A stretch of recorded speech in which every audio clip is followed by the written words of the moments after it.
আমতলায় অভিষেকের বন্ধ কার্যালয় ঘিরে কড়া নিরাপত্তা, প্রশাসনের উদ্যোগ, চলছে বুলডোজার। দক্ষিণ 24 পরগনার আমতলায় শনিবার সকালে ডায়মন্ড হারবারের সাংসদ অভিষেক বন্দ্যোপাধ্যায়ের দীর্ঘদিন বন্ধ থাকা কার্যালয়কে ঘিরে কড়া নিরাপত্তার ব্যবস্থা করল প্রশাসন। ডায়মন্ড হারবার পুলিশ জেলার বিশাল পুলিশ বাহিনী মোতায়েন করে গোটা এলাকায় নিরাপত্তা বলয় তৈরি করা হয়েছে। প্রশাসন সূত্রে জানা গিয়েছে, নির্বাচনের ফল ঘোষণার পর থেকেই কার্যালয়টি বন্ধ ছিল। স্থানীয়ভাবে এটি লিপস অ্যান্ড বাউন্সের অফিস হিসেবে পরিচিত। প্রশাসনের দাবি, সংস্থাটির মালিকানা অভিষেক বন্দ্যোপাধ্যায়ের বাবা মায়ের নামে ছিল।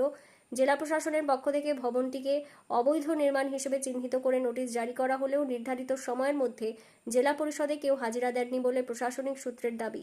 এরপর সরকারি নিয়ম মেনে উচ্ছেদ প্রক্রিয়া শুরু করার উদ্যোগ নেওয়া হয়েছে। ঘটনাকে কেন্দ্র করে এলাকায় সাধারণ মানুষের মধ্যে ব্যাপক কৌতূহল দেখা যায়। যে কোনো অপ্রীতিকর পরিস্থিতি এড়াতে পর্যাপ্ত পুলিশ মোতায়েন রেখে গোটা এলাকায় কড়া নজরদারি চালানো হচ্ছে। প্রশাসনের পরবর্তী পদক্ষেপের দিকেও এখন নজর সকলের।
দাদা, আজকের এমপি অফিস ভাঙা হচ্ছে, এই নিয়ে আপনার বক্তব্য কি আছে? এটা এমপি অফিস মানে অবৈধ এমপি অফিস, অবৈধ এমপির অবৈধ এমপি অফিস।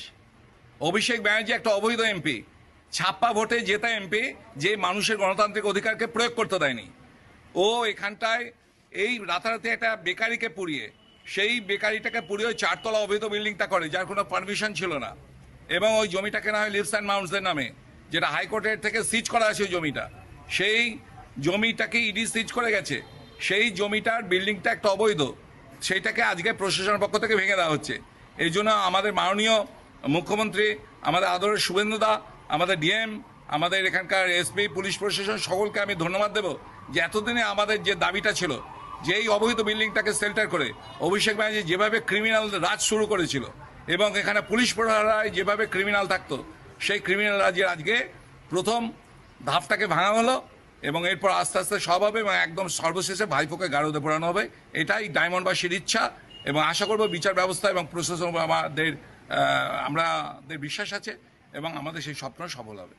সমস্যা রয়েছে, তারা যদি বলে যে দলের এই পারফরমেন্সের জন্য বা পরাজয়ের জন্য অভিষেক বন্দ্যোপাধ্যায় দায়ী হয়, তাহলে 24-এ যে তৃণমূল কংগ্রেস 29টা আসন পেয়েছে, তার কৃতিত্বও আমার। যদি ডিসক্রেডিট আমার হয়, হারে, তাহলে জেতার সময় ক্রেডিটও আমার। আর যাদের আমাকে নিয়ে সমস্যা, তাদেরকে অনুরোধ করব যে মানুষ বোকা নয়। আজকে 18 তারিখ, আপনি 19 তারিখ আসুন, 20 তারিখ আসুন, 21 তারিখ আসুন, যবে আসার আসুন, আজকে চলে আসুন। আপনারা ফিরে আসুন, আমি 1 ঘন্টার মধ্যে ইস্তফা দিয়ে দিচ্ছি। কেউ আসবে না। ডিল হচ্ছে, ওদিকে যাও, অভিষেক ব্যানার্জিকে গালাগালি দাও, তোমাকে বেঁচে থাক, তোমাকে বাঁচিয়ে রাখবো, ইডিও ধরবে না, সিবিআইও ধরবে না। যাদের বিরুদ্ধে ভুড়ি ভুড়ি অভিযোগ, তারা এখন হয় পুলিশের কাছে ধৃত, না হলে বালিশ চাটা ঋতব্রত।